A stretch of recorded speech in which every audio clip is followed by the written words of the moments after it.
Olá amigos joquidófilos, nós estamos vindo nesse vídeo para falar da segunda parte sobre um assunto das encíclicas. Se você não acompanhou a primeira parte desse vídeo, eu vou pedir para que você clique em cima da minha cabeça, neste card que está aparecendo, antes mesmo de você ver esse vídeo.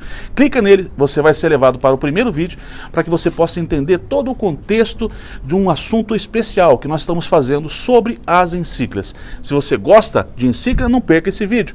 Se você ainda não conhece, mais uma razão para você não perder. Então vamos acompanhar como foi a segunda parte desse vídeo. E agora parece que ela entrou no grupo de replicata. Isso. A Editiana, né, ela foi descrita para o Brasil, na região amazônica. Porém, foi de uma planta coletada, né, uma planta que estava em coleção. Né?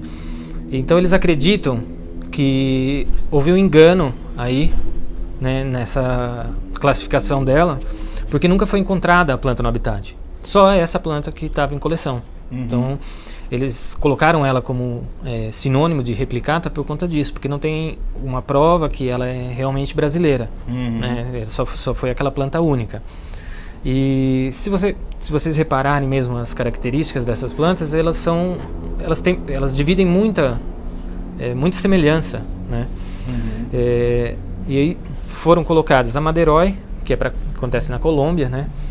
E a Editiana, que é considerada brasileira, como replicata. Entrou também a Encíclia expansa, a Encíclia Magdalene, também entrou tudo isso. Essas quatro espécies entraram como replicata, como sinônimo de replicata hoje. Né? As encíclicas, existem encíclicas que são um pouco maior do que essa aqui. Inclusive eu não sei ainda, você pode até falar com mais propriedade do que eu sobre isso, que aquela encíclica Maria. A Maria. É Maria mesmo, né? Que é aquela meio verde, isso. Com o labelo branco. Ela seria uma encíclica mesmo? É uma encíclica aquilo? Então, ela podia conseguir, porque ela dá uma flor grande, né? E inclusive, eu não estou me recordando aqui agora onde ela vegeta. Mas, de todo modo, ela é bem diferente do que a gente está acostumado para esse universo das encíclicas, né? Que produzem flores, teoricamente, de 7 centímetros, 8 centímetros para baixo. Normalmente, né, as encíclicas têm a sua flor tem esse tamanho. Já a Maria, ela é bem grande, né? Aí, hoje elas são consideradas como prostéquia. Entrou no grupo Entrou também. no grupo prostéquia. A mesma coisa a vitelina, né? Isso. A Maria e a citrina, elas passaram por Euquile. Né? Elas eram consideradas Euquile, parece que hoje elas voltaram para a prostéquia. Tá. Então, elas antigamente eram encíclia. Depois ela saiu da encíclia, foi para Euquile e parece que hoje ela retornou para a prostéquia. Tá. Não sei se você pode responder isso, mas assim, normalmente as prostéquias, né, elas dão meio que de ponta cabeça. Agora, nem todas elas que foram classificadas como prostéquia têm essa característica. Como que a gente pode fazer a diferenciação? O que engloba isso? Bom, primeiro que elas morfologicamente são diferentes. Começa daí, né? É o princípio. A flor é diferente. Né? Eu tenho pesquisado sobre isso, estou buscando essa informação ainda. Não posso dizer com clareza, né, essa informação, mas a encíclia, ela ressupina. O que significa isso? Que ela faz uma torção no ovário e fica em posição que a gente chama em pé, né, que o labelo está para baixo. A prostéquia seria ao contrário. Só que aí entra o gênero Anachelium. O Anachelium, ele não ressupina. Mas a prostéquia, se você vê as espécies que estão hoje em prostéquia, elas ressupinam. Então eu acho que a diferença aí mais está morfologicamente pela diferença da flor. A ressupinação vai separar a prostéquia de Anachelium. Tá. Eu acredito que seja isso. Certo? Aí a gente vem também para um outro grupo de plantas, né, um outro gênero, seria a Panarica. Isso. A Primastocarpa, né, mais conhecida por todos aí também já tinha sido considerada epidendro, também tinha sido encíclia e agora parece que entrou no gênero prostéquia, né? Só que ela também não tem um vegetativo que se lembre, ela tem um vegetativo alto, né? Dentro desse gênero pode haver essas divergências de vegetativo, morfologicamente falando, como acontece com a Panarica, é diferente da Anachelium, é diferente dessa, mas às vezes a gente vê dentro desses mesmos gêneros algumas plantas com folhagens morfologicamente que às vezes não são semelhantes. É diferente, por exemplo, a encíclia, né? Qualquer um que conhece encíclia, olha para ela e já consegue. Encíclia isso aí, né? Porque ela tem normalmente pseudobulbo ovalado, né? Sempre com 2 folhinhas, que pode ser maior, menor, mas é fácil. E nessas plantas, qual a referência que a gente poderia ter? Então é um pouco complicado essa parte de vegetal, porque elas dividem, são muito parecidas algumas, e algumas que estão dentro de um gênero é muito diferente. Então não tenho esse estudo ainda nessa parte para conseguir te passar uma exatidão sobre esse assunto.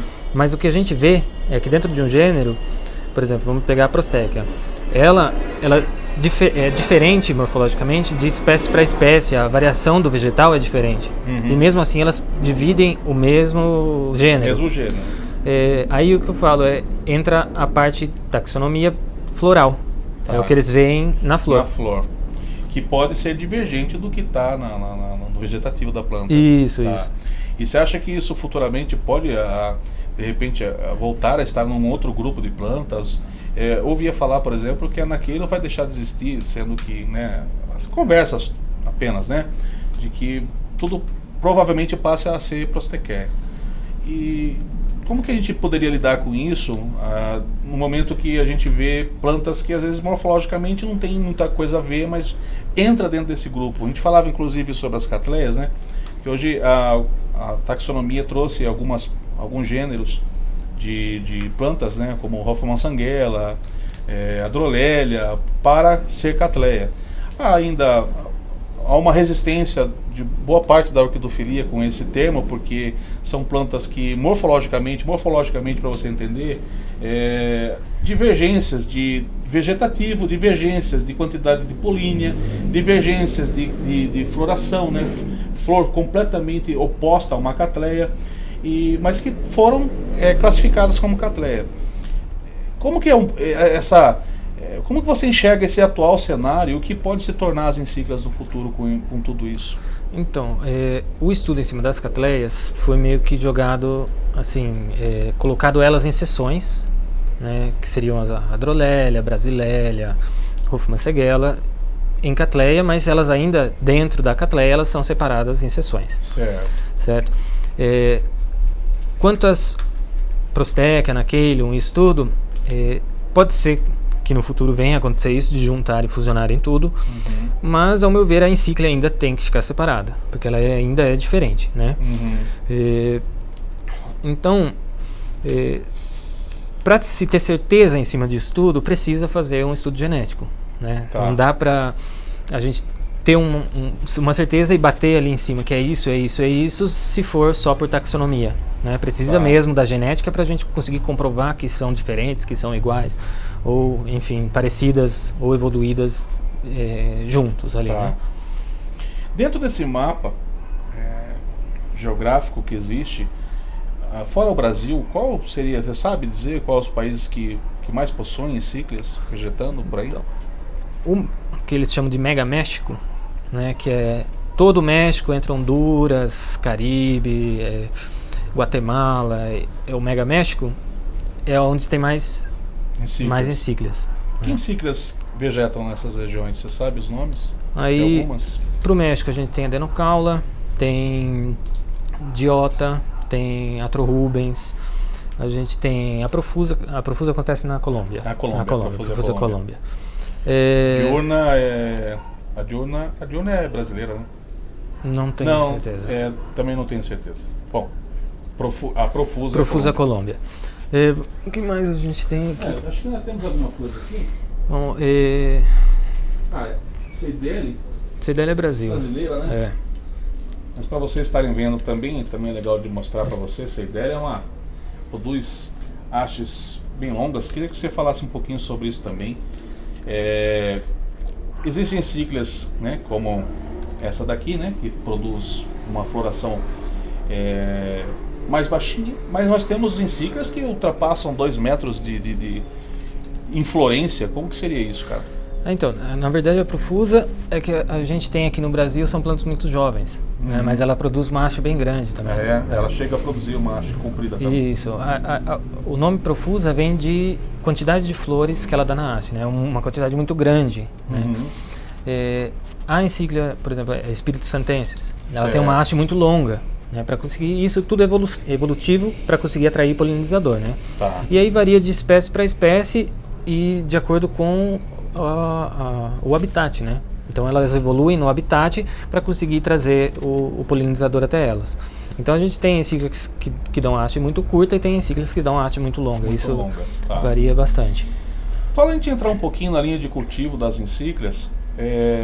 Existem encíclias rupícolas, né, e encíclias epífitas.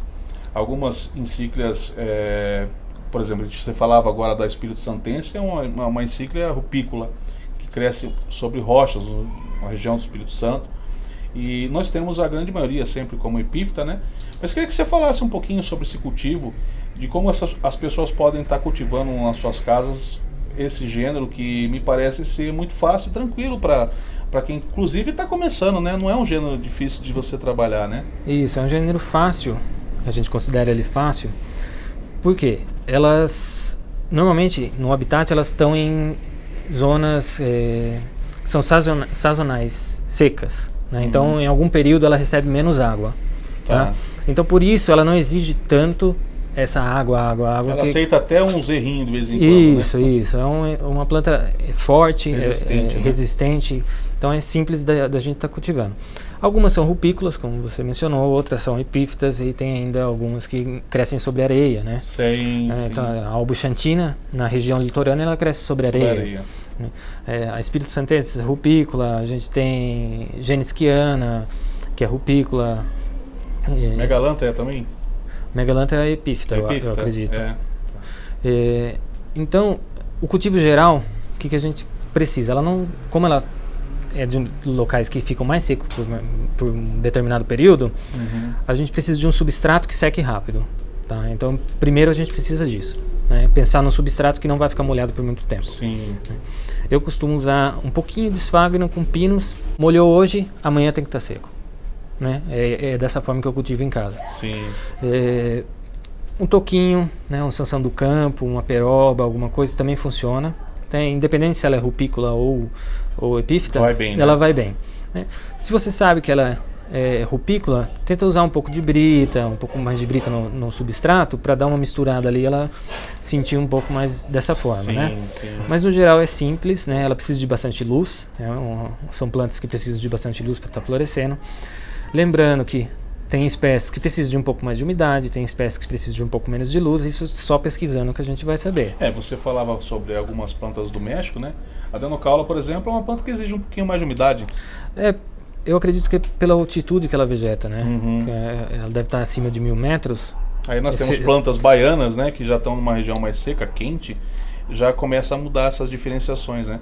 Mas dá para dizer que as pessoas podem ter de todas essas encíclicas num cultivo dentro de casa, né? Isso, no geral elas se adaptam bem, são bem adaptáveis, né, ao cultivo, né? Uma ou outra que a gente tem uma dificuldade, mas a gente acaba corrigindo e elas recuperam.